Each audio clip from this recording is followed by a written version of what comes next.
Dala ko dito ngayon ang pagmamahal ng ating dating Pangulong Rodrigo Roa Duterte na nagsilbi sa inyo ng maayos. Dala ko din ang pagmamahal ng bawat Pilipino na hindi natin kasama dito, mga OFWs, mga kapatid nating OFWs. So, sa Lunes, haharap na naman sa atin si Bongbong Marcos. No? Ano ba ang gagawin niya doon sa zona na yan? Sasabihin niya sa atin dapat kung saan na niya tayo dinala doon sa 2 taon na siya ay naging Pangulo at saan niya tayo planong dalhin. So, alam na natin ito. 2 taon na natin siya, 2 taon na siyang nagpakilala sa atin. Sino itong Bongbong Marcos na ito? Unang-una, sinungaling. Lahat ginawa para makuha ang mga boto natin. Ang daming ipinangako, napakaraming ipinangako, napakaraming nilinlang na mga tao. Totoo, mga politiko bolero. Pero ito kakaiba. Sinadya ni Bongbong Marcos na lokohin ang Pilipino para makaakyat ulit sila sa Malacanang, para makapagnakaw ulit sa Pilipino. So sasabihin niya, doon sa 2 taon na siya ay naging president, ano ba ang nangyari sa atin? Ibinigay namin kasi ako ay biniyayaan na maglingkod sa inyo under the leadership of a most beloved President, President Rodrigo Roa Duterte. Napakasarap magsilbi sa taong bayan sa ganyang klaseng Pangulo. So, ganito rin yung, dahil masarap naman na magsilbi ng ganon, ngayon naman tinitignan ko itong Pangulo na ito, napakasakit tignan. No? So, ano ba ang nangyari dito sa Pangulo na ito? Nung bumaba si President Rodrigo Roa Duterte, in fact, the only president, no, si President Duterte, na bumaba ng maayos, na hindi kumakapit sa pwesto. Marso pa lang, nag-e-empake na si President Duterte, at yan ang katotohanan. No, so, ang ibinigay natin, ang ibinigay ni President Rodrigo Roa Duterte kay President Bongbong Marcos ay isang bansa na tumataginting. The most promising economy according to Moody's in the region. Nasa na tayo ngayon after 2 years with Bongbong Marcos? Wala. The worst, the most underperforming economy in Asia according to Moody's. Ano pa? Saan pa niya tayo dinala? Dinala pa niya tayo pinakamataas na kagutuman, pinakamataas na kahirapan, poverty and hunger index, pinakamataas. Ano pa? Yung drugs, andyan na naman. So, yung crime rate, andyan na naman. Hindi nga pinag-uusapan ngayon, no? Yung mga krimen na ginagawa sa atin. Kasi, most serious of all, pinakaseryoso, dun sa 2 taon na binudol tayo ito ni Bongbong Marcos. Lahat ng karapatan natin na napakahalaga, inapakan niya at niyurakan niya. Nakakita ba kayo ng media ngayon? Mga inutil ang media ngayon. Nakakahiya. Mas tahimik pa sa sementeryo ang media ngayon. Walang kahihiyan. Alam niyo kung bakit? Kasi ang information power. So ang gusto nila ang Pilipino ignorante at walang power. At gusto din nila, kaya pala nila, isa sa una na ginawa nila ay patahimikin ang media kasi pala napakaraming kabulukan na gagawin si Bongbong Marcos. Gagahasain niya ang Pilipinas. No, so, naalala ko din nung bumaba si President Duterte, ang ibinigay niya kay Bongbong Marcos ay isang CPP, NPA, NDF na bagsak na. Ano ang ginawa ni Bongbong Marcos? Bumabalik na naman dahil kay Tambaloslos. na nagbigay ng bilyones sa funds ng mga CPP, NPA, NDF party list, nakaka-recover na naman. Ang ibig sabihin nun, yung kalahating siglo na naramdaman natin ang bigat ng kamay ng mga komunistang teroristang ito ay bumabalik na naman. So ano ibig sabihin nito? Talagang wala siyang pakialam sa atin. Ano pa yung nakita natin? Yung kagutuman ngayon, grabe. Pero anong ginagawa nila? Meron ba silang kahihiyan? Party ng party. Yun. Concert ng concert. Itong president na ito. Napakarami ng nagugutom at hindi sila nahihiya. 90 billion ng PhilHealth Fund na dapat ay pumunta lamang sa beneficiaries. Yan ang batas. Hiningi nila 500 billion sa ayuda. Ilan pa yung napakarami, humingi pa ng 800 billion na unprogrammed funds. Ano ba yung unprogrammed funds? Nalabag sa batas yun, ha? Ano ba yung unprogrammed funds? Ibig sabihin, hindi nila sasabihin kung saan nila iginastos yun. At ginawa nila yon habang nagugutom ang ating mga kababayan. Wala talagang kahihiyan, walang kapasidad, mahiya itong president na to at yung asawa niyang butod. Ang asawa niya.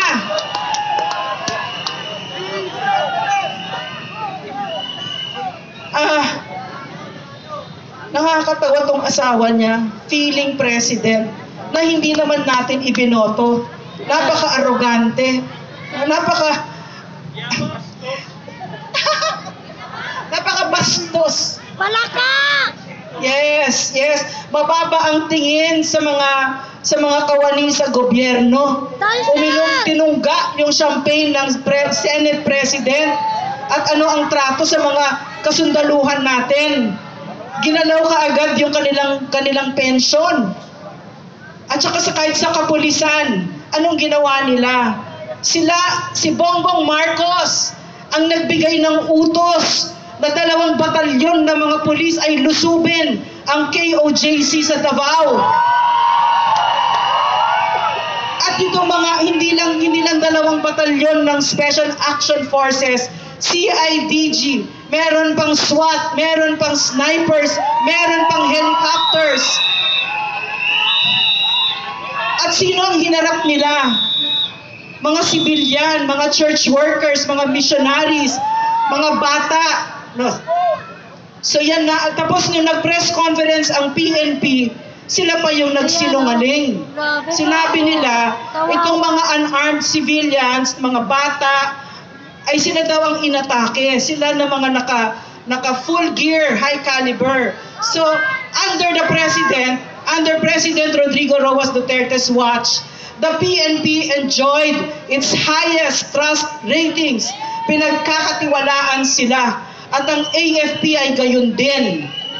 So, dahil sa leadership nitong president na ito na pangag, lahat sa gobyerno apektado. Lahat apektado. Alam nyo, sinasabi ko yan bilang isang doktor, yung term na yan na pangag. Kasi concerned ako dyan eh. Kasi nakikita ko dito sa 2 taon na ito, anong klaseng pag-iisip meron ito? Na in about 12 hours, nagpalit ang regional office ng police sa Davao 4 times. No, hindi pa na-on yung aircon, pinalitan na kaagad after 3 hours. Baliw. Para mga baliw itong mga ito. Hindi lang yon. Ano pa ang ginawa niya? Idinala tayo sa bingit ng gera. Na dati ay friends to all, kaibigan natin lahat, wala tayong kaaway, kaibigan natin ang US, ang China, ang Russia, ang Japan. Ngayon, anong ginawa niya? Dinala niya tayo sa bingit ng gera. At ano bang gera ngayon? Barilan lang? Hindi. Nuclear war. Nuclear weapons. Ang ibig sabihin nito, meron niyang potensyal na i-wipe out ang buong Pilipinas. Yan ang ginawa ni Bongbong Marcos. At para saan? Para saan? Hindi siya sumasagot eh. Diba? Hindi siya sumasagot. Ang sabi nila, kasi dati atin siya eh, pareho yung foreign policy, nung binubudol-budol pa niya tayo, sabi niya, itutuloy lang niya yung foreign policy ni President Duterte, pero hindi niya tinuloy. So bakit? Kasi umupunta siya sa Amerika, at ang sabi sa amin, at tinatanong natin siya, hindi siya sumasagot, Mr. President, totoo ba na kaya mo pinalitan ang foreign policy mo at naging tuta ka ng kalo ay dahil sa pera? Ipinangako sa iyo ng Amerika na i-release nila yung nakaw na yaman ng mga Marcos. At yan ang ginawa mo sa Pilipinas. Trinaydor mo kami.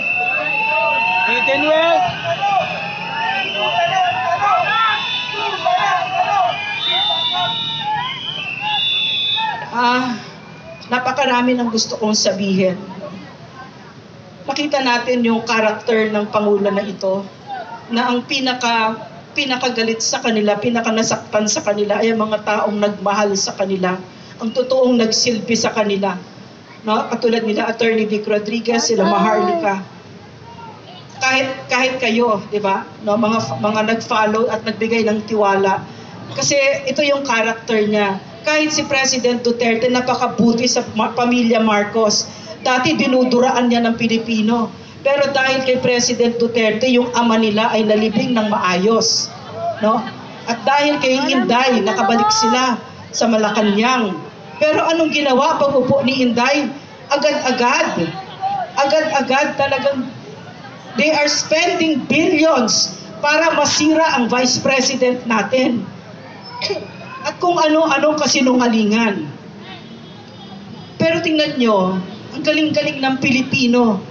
Kasi sa trust ratings, ang pinagkakatiwalaan ng Pilipino ay yung totoong nagsisilbi sa kanila. So maraming salamat na ganyan kayo. 71! Taon na 69! 71 ang trust rating niya. Sa Monday, no? Susubukan na naman ibudol-budol man na budulin tayo. Pero ipinakita na niya sa atin kung sino siya. Sinabi na niya sa atin, wala akong pakialam sa inyo. Magutom kayo dyan. Magpa-party kami. Lilipad ako sa wherever. Magdala ko ang jet. Yung mga anak ko, papajet ko. At ako'y magko-concert. Wala akong pakialam sa inyo. Ipinakita niya sa atin ng maliwanag kung sino siya. At tatayo siya ulit sa Kongreso sa Monday. At kung ano-ano na namang kabutulan ang pagsasabi nito. Pero ako'y natutuwa kasi I don't think this has anything to do with Bongbong Marcos as it has to do with the Filipino people. Tayo ay umandar na bilang Pilipino. Ang regalo ni Rodrigo Roa Duterte sa atin ay ipinakita niya at naranasan natin ang totoong pagmamahal ng isang totoong Pangulo. Kung kaya't tayo ay nasasaktan ngayon na itong Pangulo na ito napakawalang kwenta at walang pakialam sa atin. So, kaya pa ba niya mamuno? Is he still fit to lead? Hindi na. Kitang-kita. Yan din ang ipinakita niya sa atin. Maliwanag na maliwanag, 2 taon. Bagsak ang Pilipinas dahil sa kanya. No? So, maraming salamat na kasama namin kayo sa laban na ito. Kami dito, di kami binabayaran, no? Pero para sa akin, I can speak for myself. Isa sa masarap na parte ng buhay ko, yung kabanata ng puso ko, ng buhay ko. Nung ako ay nagsilbi sa ilalim ng isang Pangulo na hindi magnanakaw, na napakahusay, no? At talagang dahil sa kanya, bumuti ang buhay ng mga milyon na Pilipino. At umandar ang Pilipino. At taas noo tayong Pilipino sa buong mundo. So, huwag niyong kakalimutan, no, yung pagmamahal ni Rodrigo Roa Duterte sa inyo. Hindi! Yan ang, at huwag niyong kakalimutan.